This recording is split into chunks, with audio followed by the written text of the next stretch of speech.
Bueno, hola a todos, ¿cómo están? Espero que estén bien.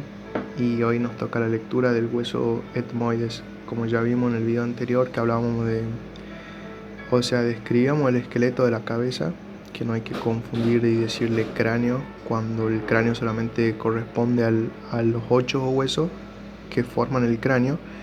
Y luego tenemos la cara, que está constituida por 14 huesos. Por lo tanto, cuando hablamos de cabeza tenemos que hablar de cabeza ósea. Por lo tanto, hacemos referencia a cabeza ósea a los 14 huesos de la cara y el 8 del cráneo. También hablamos en el video anterior de la clasificación donde teníamos los huesos impares y pares, y seguimos con la definición o la lectura de los huesos impares. Ya hablamos en el anterior, del hueso frontal, y ahora nos toca hablar del hueso etmoides, que también es un hueso impar.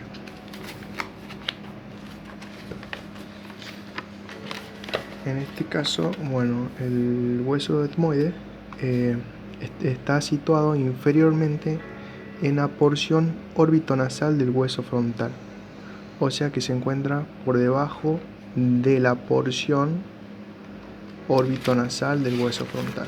Si vemos acá, teníamos que en esta parte donde teníamos la cresta orbitonasal, y debajo de esta cresta orbitonasal, inferiormente y un poco posterior, se encuentra situado el hueso etmoide.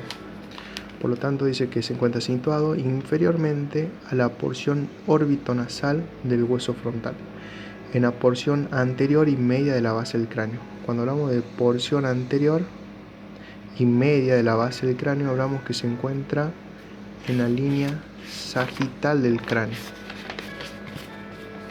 Aquí teníamos en la parte media.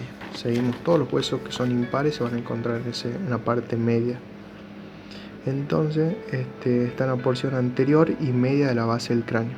Completa la escotadura etmoidal del hueso frontal. Entonces, sabemos que aquí tenemos la escotadura etmoidal del hueso frontal, y este hueso se encuentra debajo de este lugar. Esta es la porción orbitonasal del hueso frontal, y el hueso etmoide se encuentra justo inferiormente y en la parte media de la base del cráneo. Esta completa la escotadura etmoidal del hueso frontal y se une a esta por medio de las superficies sanfractuosas que bordean lateralmente dicha escotadura. El hueso etmoide está constituido por cuatro partes. Tenemos la lámina ósea sagital, que es esta de rosado, que es la lámina ósea sagital, es decir, vertical, está verticalmente, antero-posterior y media. Luego tenemos la lámina horizontal, que es la que está de amarillo, que cruza anteriormente cerca de su extremo superior. Acá explica que la cruza anteriormente cerca de su extremo superior, y si vemos en el dibujo, sí es correcto, digamos, porque si dividimos esta lámina ósea sagital, que es vertical, en tres porciones, vamos a tener que tener una porción inferior, una porción media y una porción superior. Y vemos que esta lámina horizontal se encuentra en la unión del tercio superior con el tercio medio de esta lámina ósea sagital. Por eso dice que esta la cruza, y vemos bien que la cruza anteriormente cerca de su extremo superior. Si especificamos mejor, ahí tenemos que hablar del tercio medio, entre la unión del tercio medio y tercio superior. Y luego encontramos los dos laberintos etmoidales suspendidos en los extremos laterales de la lámina horizontal. Acá tenemos un esquema donde está el hueso etmoide y tenemos la lámina sagital, que es vertical, la lámina horizontal que la atraviesa, y las dos masas o los dos laberintos etmoidales situados lateralmente. Estos dos laberintos etmoidales se encuentran suspendidos en los extremos laterales de la lámina horizontal. Aquí. Con este esquemita va a ser más fácil estudiarlo. Si se hacen 1 de 10. Bueno, empezamos a hablar de la lámina vertical, que es esta. Dice que la lámina vertical está dividida. Acá está el dibujo. La lámina vertical está dividida por la lámina horizontal, que es esta. La lámina horizontal está dividida en 2 porciones. Una superior, que es esta, que corresponde a la cresta Galli, que se denomina cresta Galli, y una inferior, que se denomina lámina perpendicular, que es esta. Entonces esta cresta Galli sobresale en la cavidad craneana. Esta cresta Galli, si vemos aquí, sobresale en la porción craneana, porque el hueso etmoide, en esta porción superior, vamos a encontrar que es una zona endocraniana, y esta está relacionada con las fosas nasales.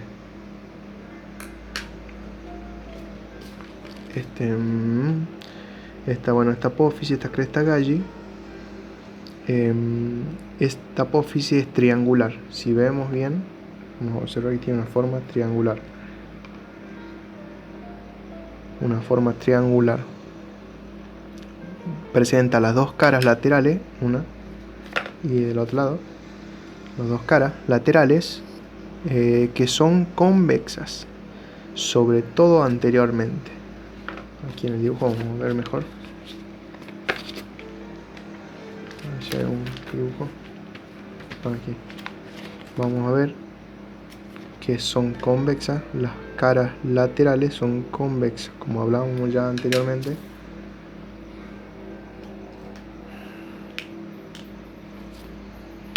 Que teníamos, si tenemos esta superficie que es así, vamos a ver que en esta parte que vamos a denominar interna y esta parte externa, vamos a ver que esta superficie externamente es convexa y en su interior es cóncava, o sea que forma una concavidad, como un plato hondo. Por lo tanto, estas caras laterales de la cresta Galli son convexas y tiene esa forma, como el dibujito aquí arriba. Dice que es triangular, 2 caras laterales, las 2 son convexas, sobre todo anteriormente, o sea que en esta porción anteriormente es convexa, luego como que se va aplanando posteriormente. La base se une a la lámina horizontal, vamos a ver acá, que la base de la cresta Galli se va a unir a la lámina horizontal. Luego tiene un borde posterior, que es muy oblicuo inferiormente y posteriormente, o sea que se dirige hacia atrás o inferiormente, que es mejor, inferiormente para abajo y posteriormente, o sea, para abajo y para atrás. Por eso dice que es oblicuo.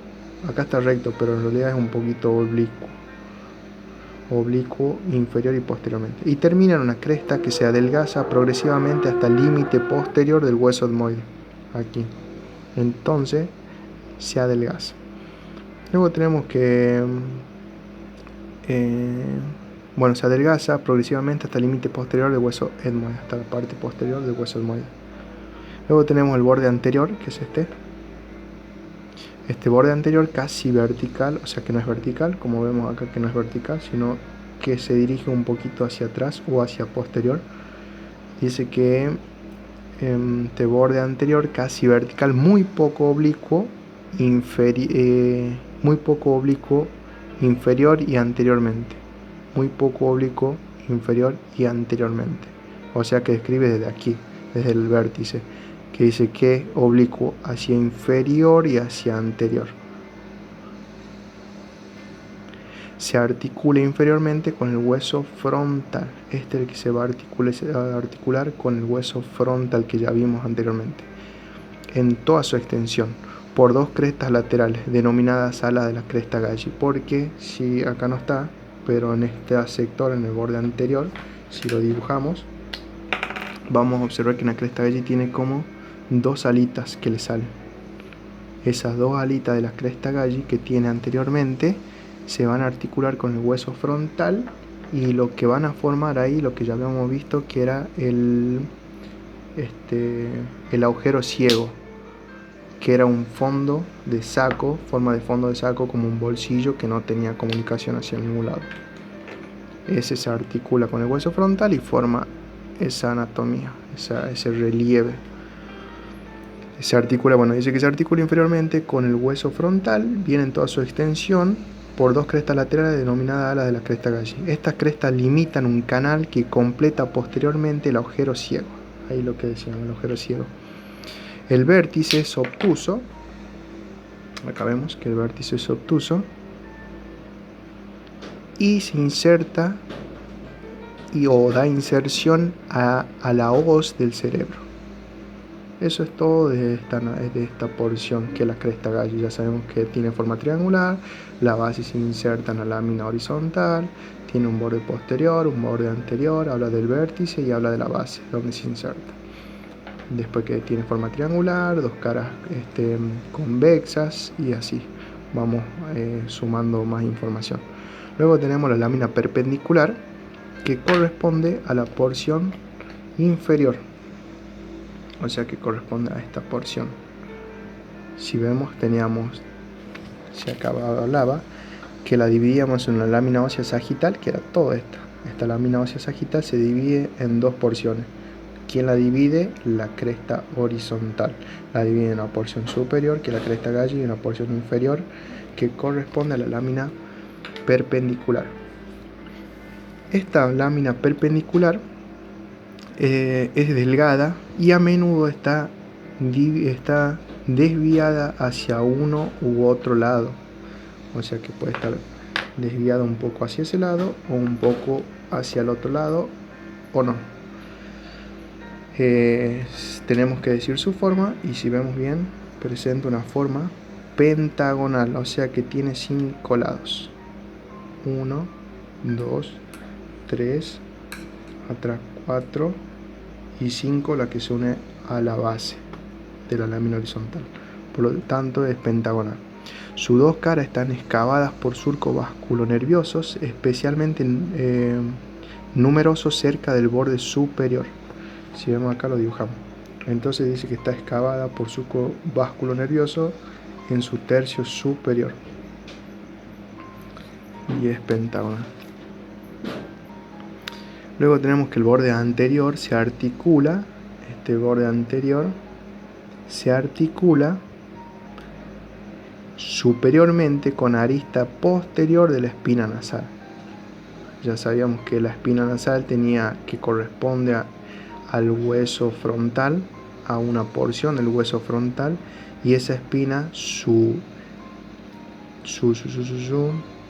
arista posterior se va a articular aquí.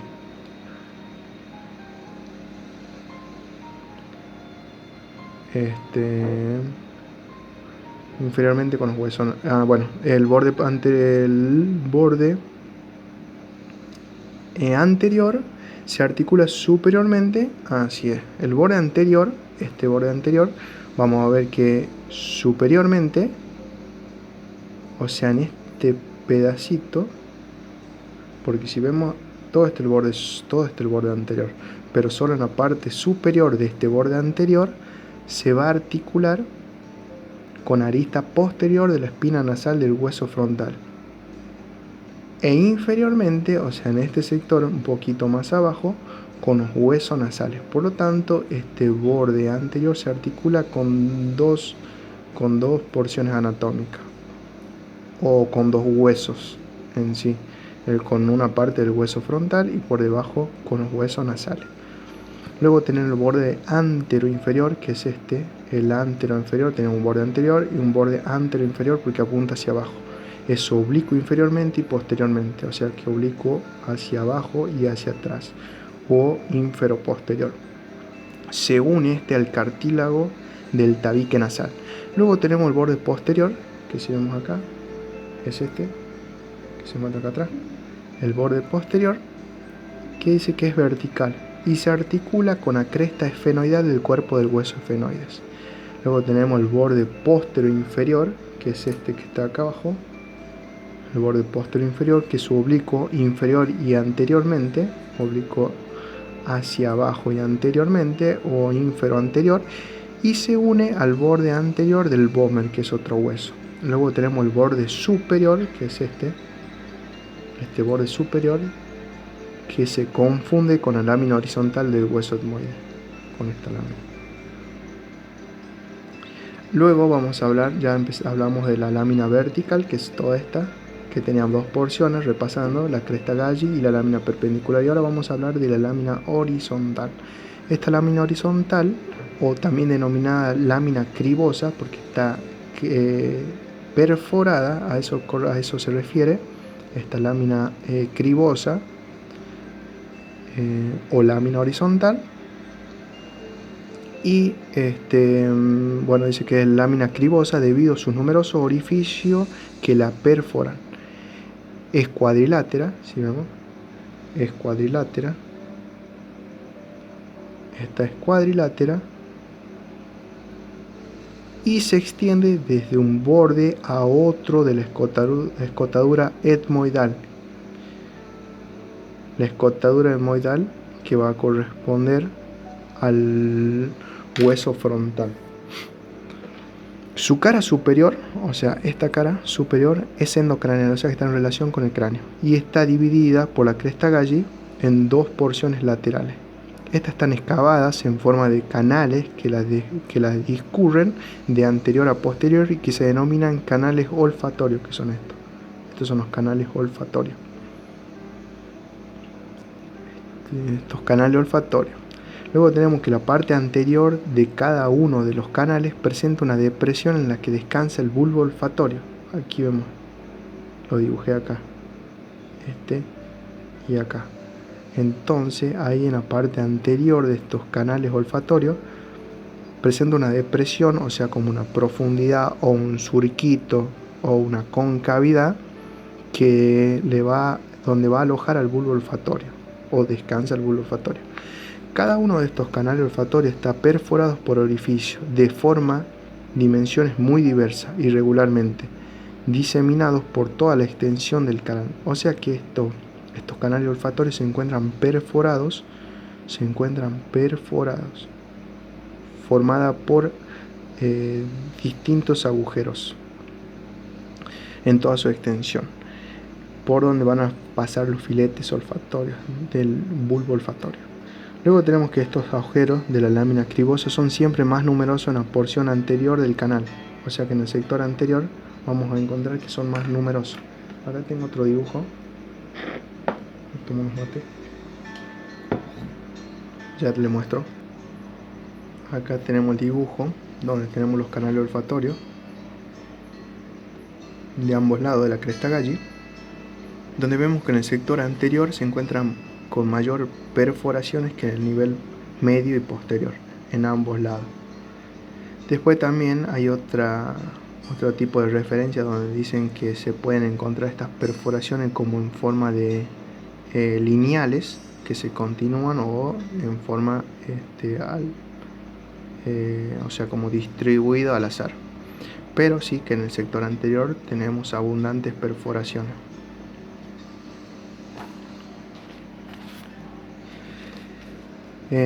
Son siempre más numerosos en la porción anterior del canal, que es más estrecha. Justamente como vemos en el dibujo, vemos que a nivel anterior estos canales se van haciendo más pequeños, se estrechan,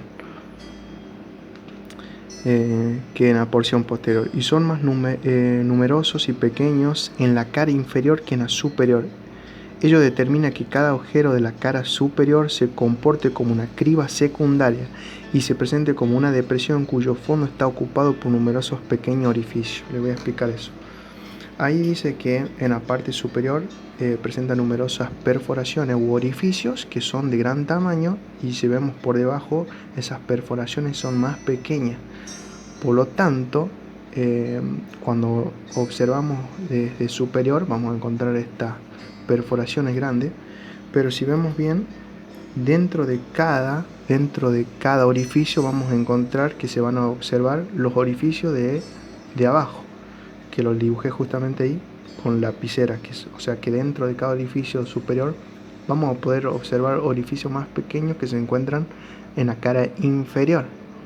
Por lo tanto, dice que estos orificios superiores, que son más grandes, actuarían o se comportarían como una criba secundaria, o sea, como una pequeña cavidad que por debajo se encuentra con numerosas perforaciones más pequeñas, o una depresión, cavidad o depresión, cuyo fondo está ocupado por numerosos pequeños orificios, como les expliqué. Si lo vemos en un corte, tal vez, a ver si, no sé si me van a entender, pero tenemos, por ejemplo, vamos a dibujar una vista, o sea que lo estamos observando así en este sentido. Vamos a ver que tenemos así. Acá presenta el orificio grande y continúa. Por lo tanto, si lo vemos en otra dimensión, vamos a ver que se encuentra el orificio así. Este orificio. Y si vemos que este orificio, por debajo, vamos a ver que se observan múltiples orificios. Entonces, bueno, cuando se continúa este canal, vamos a ver que tiene otro orificio, acá otro edificio pequeño, aquí otro edificio, aquí otro edificio, otro edificio. Entonces,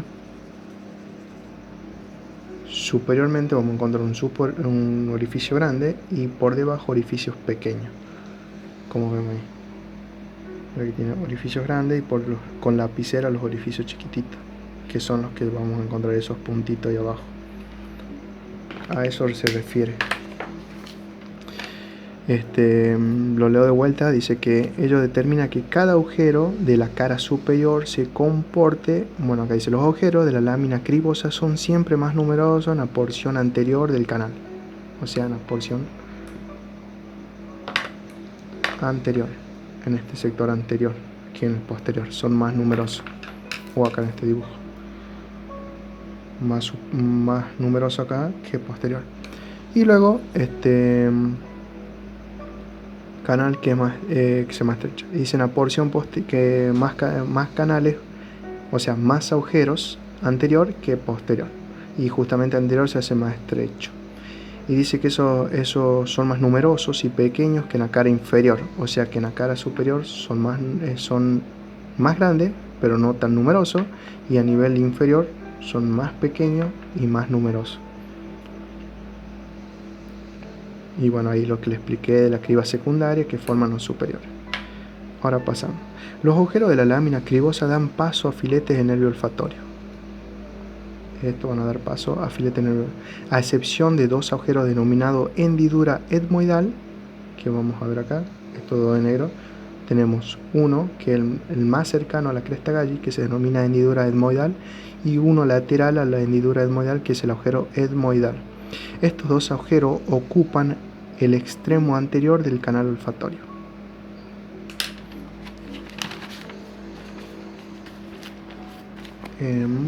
Vamos a hablar de cada uno de ellos, donde dice que la hendidura etmoidal está situada junto a la cresta Galli y da paso a una prolongación de la dura madre. Y el agujero etmoidal anterior, que es el que se encuentra a la par de la hendidura etmoidal, está situado lateralmente a esta hendidura etmoidal y está unido al agujero medial del canal etmoidal anterior, que se abre algunos milímetros posterior a este, en el borde lateral del canal olfatorio, por medio del surco etmoidal. Acá se referencia que este conducto luego pasa por acá, se vuelve un surco y termina aquí posterior en un orificio. O sea que hay dos orificios, uno posterior y el anterior, que es el agujero etmoidal anterior. Este surco es muy estrecho, a donde habla del surco etmoidal, que a ver si lo tengo en dibujo. No, pero acá está, acá lo vemos. Acá tenemos la cresta Galli,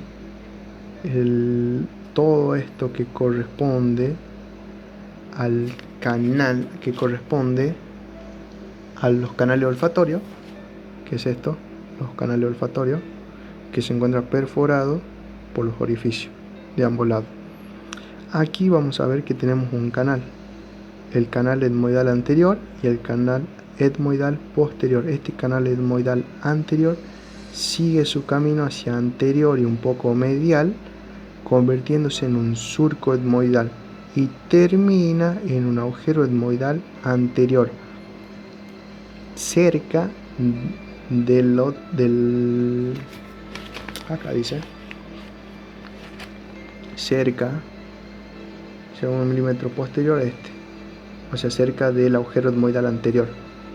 Es como que explica.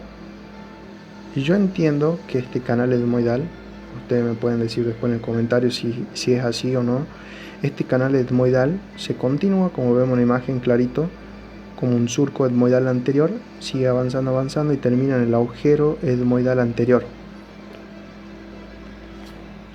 Y acá como que dice, este agujero etmoidal anterior está situado lateralmente a la hendidura etmoidal, eso sí sabemos. Está unido al agujero medial del canal etmoidal anterior. Al agujero medial del canal etmoidal anterior, que se abre algunos milímetros posterior a este, en el borde lateral del canal olfatorio, por medio del surco etmoidal. Eso es lo que expliqué, digamos. O sea que ese canal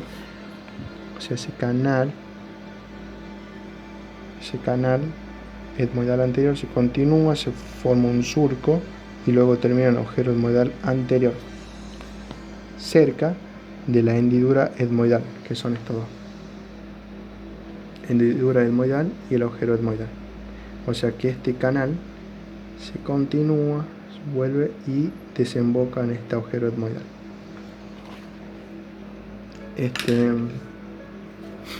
Luego, por este canal etmoidal, el surco etmoidal y el agujero etmoidal anterior, pasa el nervio etmoidal anterior, ramo del nervio olfatorio. O sea, por estos tres. Por el canal primero, después por el surco y termina en el agujero etmoidal, atravesándolo. Lo que pasa ahí es el nervio etmoidal anterior, ramo del nervio olfatorio. La cara inferior de la lámina cribosa forma parte del techo de las cavidades nasales, o sea, esta porción inferior forma parte de las cavidades nasales. Luego hablamos de la cara superior. Cuando hablamos de la cara superior, dice que se prolonga lateralmente. Acá vemos. Bueno, antes de hablar de la cara superior me estaba salteando. Tenemos los laberintos etmoidales, que son estas masas, esta y esta. Estos laberintos etmoidales o masas laterales están suspendidos de los bordes laterales de la lámina cribosa o la lámina horizontal, que está localizada entre las cavidades orbitarias y las cavidades nasales. Cada laberinto etmoidal puede compararse con un cubo muy irregular, aplanado de lateral a medial, o sea, aplanado desde este sector que es lateral hacia medial, así, aplastado, aplanado, o sea, como que más alargado. Este es muy cuadrado, no es así, está un poquito más alargado hacia abajo. A ver si lo vemos acá en alguna imagen. Ahí está. Tenemos que esta es la lámina vertical, la lámina horizontal, que es muy pequeña, no se la ve tanto, y estas masas laterales que son más como rectangulares de esta vista. Son las dos masas laterales. Bueno, de estas que se encuentran suspendidas y están localizadas entre las cavidades orbitarias y las cavidades nasales, cada laberinto etmoidal puede compararse con un cubo muy irregular aplanado de lateral a medial, y pueden distinguirse 6 caras. Ahora vamos a hablar de la cara superior, que es esta. La cara superior dice que se prolonga lateralmente de la cara superior de la lámina cribosa, de aquí parte, y se articula con la superficie etmoidal, se articula esta parte, toda la cara, con la superficie etmoidal del hueso frontal que ya habíamos hablado. Está excavada por cavidades o celdillas etmoidales, que en este caso dibujamos 3, a modo ilustrativo, para que aprendamos a estudiarlo.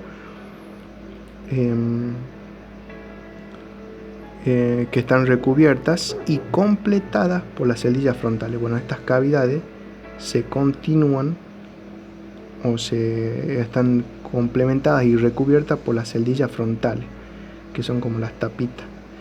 La cara superior de los laberintos etmoidales presentan asimismo dos canales, ahí donde vemos uno anterior y otro posterior, que se orientan de lateral, o sea que ahí está explicando de dónde a dónde se dirigen, o sea que se dirigen de lateral a medial y ligeramente de posterior a anterior, hacia anterior.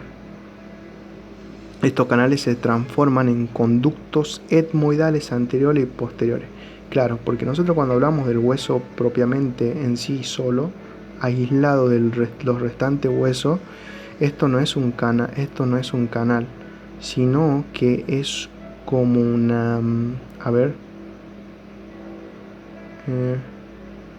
claro, son canales, en realidad son canales, porque le faltaría la tapita que complete, como habíamos dibujado así. Y una vez que se completa o se une con el hueso frontal, forma los conductos, porque si vemos, lo dibujamos así en la vista, tenemos que... y forma canales. Esto es un canal. Si yo este hueso etmoidal lo junto o lo uno con el hueso frontal va por arriba y su canal forma lo que se llama conducto. Por eso es importante saber describirlo dependiendo si está articulado el hueso con los restantes huesos o no. En este caso, acá explica, dice que estos canales se transforman en conductos etmoidales anteriores y posteriores por medio de los canales correspondientes al hueso frontal. O sea que ambos juntos forman los conductos. Estos conductos etmoidales se abren lateralmente en la órbita a nivel de la sutura frontoetmoidal y medialmente en el borde lateral de la lámina cribosa. Por este conducto etmoidal anterior pasa la arteria etmoidal anterior y el nervio etmoidal anterior. El conducto etmoidal posterior está atravesado por la arteria etmoidal posterior y por el nervio etmoidal posterior. Luego pasamos a hablar de la cara anterior, que es esta. Esta cara anterior se articula con la porción superior de la cara medial del hueso lagrimal y también por su porción superior de la cara medial de la apófisis frontal del maxilar. O sea, se articula con dos huesos, con el hueso lagrimal y con el hueso maxilar. Pero ¿qué parte de cada hueso? Acá explica. Se articula con la porción superior de la cara medial, o sea, interna del hueso lagrimal, y también por su porción superior con la cara medial de la apófisis frontal del maxilar. Acá no sé si van a entender, pero este es como una esquemita del hueso maxilar, antes llamado hueso maxilar superior, y esta es la cara externa y esta es la cara interna, y acá tenemos la apófisis frontal del maxilar, y esta porción superior es la que se va a articular con la cara anterior. O sea, dice que la porción superior de la cara medial de la apófisis frontal del maxilar se va a articular con esta cara. Esta cara presenta celdillas que se complementan con las celdillas lagrimales y maxilares. Luego tenemos la cara inferior, que es la que está por debajo. Es muy estrecha y orientada inferior y lateralmente. Se articula de anterior a posterior con la porción más superior de la cara nasal del maxilar y con las carillas etmoidales de la apófisis orbitaria del hueso palatino. Esta superficie está excavada por celdillas que se complementan con las celdillas del maxilar y la de la apófisis orbitaria del hueso palatino. No sé si llego con el tiempo. Llevamos 34 y luego tenemos lo que cara posterior de las celdillas. Seguimos hablando de la celdilla que tenía 6, 2, 3, 4, 5, 6 caras. La cara posterior ahora, que es la que está del otro lado. Esta dice que esta cara posterior se articula con la cara anterior del hueso efenoide o del cuerpo del hueso efenoide y presenta una o varias celdillas complementadas por las cavidades correspondientes del cuerpo del hueso efenoide. O sea, se articula con el hueso efenoide o con el cuerpo del hueso efenoide, con las celdillas etmoidales del hueso efenoide.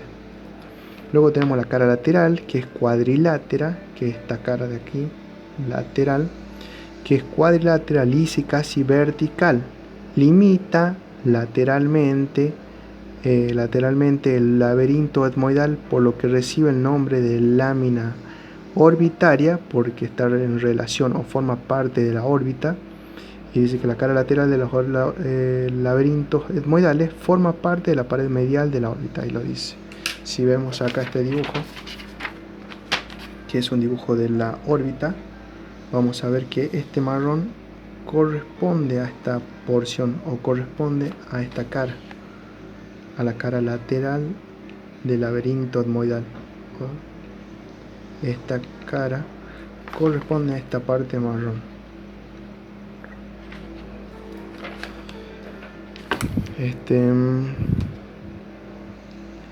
Dice que acá también, bueno, un dato, dice que es tan delgada que recibe el nombre de hueso plano o de lámina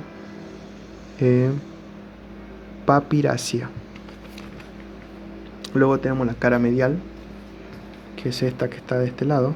La cara medial es muy irregular, de origen, que da origen a laminillas recurvadas o encurvadas, convexas medialmente, denominadas cornetes nasales, tanto cornete nasal superior y el cornete nasal medio, que muestran en toda su extensión la cara medial del laberinto etmoidal. Bueno, acá en este caso. Cada cornete nasal, o sea, el superior y el medio, se fija en el hueso etmoidal por su borde superior, mientras que todo el resto de su superficie permanece libre en la cavidad nasal. Vamos a hablar del cornete nasal medio. Se implanta a lo largo de toda la cara medial del hueso etmoide. Su borde, acá vamos a ver bien este dibujo. Estos dos dibujos nos ayudan mucho a estudiarlo. Vamos a ver que dice que su borde superior, o sea que su borde superior o adherente, que el cornete nasal medio, que su borde, acá hablamos su borde, este borde superior o adherente, porque se adhiere, rebasa el propio laberinto etmoidal. Como vemos acá, el laberinto termina a este nivel, pero el cornete lo rebasa un poco, por delante y por detrás. Anterior a posterior, y se rebasa el propio laberinto etmoidal de anterior a posterior, de forma que su extremo anterior se articula con la cresta etmoidal del maxilar, mientras que su extremo posterior se une al hueso palatino. La línea por la cual el cornete nasal medio se une al laberinto etmoidal es primero ligeramente oblicuo superior y posteriormente esto corresponde acá.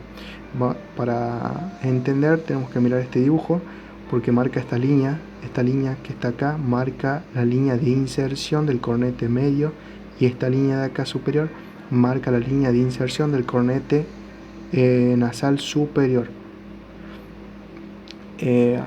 Yo voy a leer y ustedes van mirando este dibujo, esta línea, y van a entender. Dice que acá la línea por la cual el cornete nasal medio se inserta según el laberinto etmoidal es primero ligeramente oblicuo superior, o sea que se pone oblicuo, si ven que es oblicuo no es recto, oblicuo superior, o sea que hacia arriba, superior y posteriormente, o sea que se dirige hacia arriba y hacia atrás, superiormente y posteriormente. Y después dice que se inclina inferior y posteriormente, clarito si ven, se inclina inferior y posteriormente. Este último segmento, o sea, es de aquí a aquí, es mucho más largo que el primero, y lo vemos que está muy claro. Luego vamos a hablar del cornete nasal superior. No voy a llegar a explicar todo, me quedan un minuto y se termina el video. El cornete nasal, bueno, no sé qué hacer, creo que hasta acá vamos a llegar, y no sé si quieren que le grabe la otra parte que ya termina, un video cortito, le subo. Y ya termina, no llego. Bueno, voy a leer hasta donde llegue.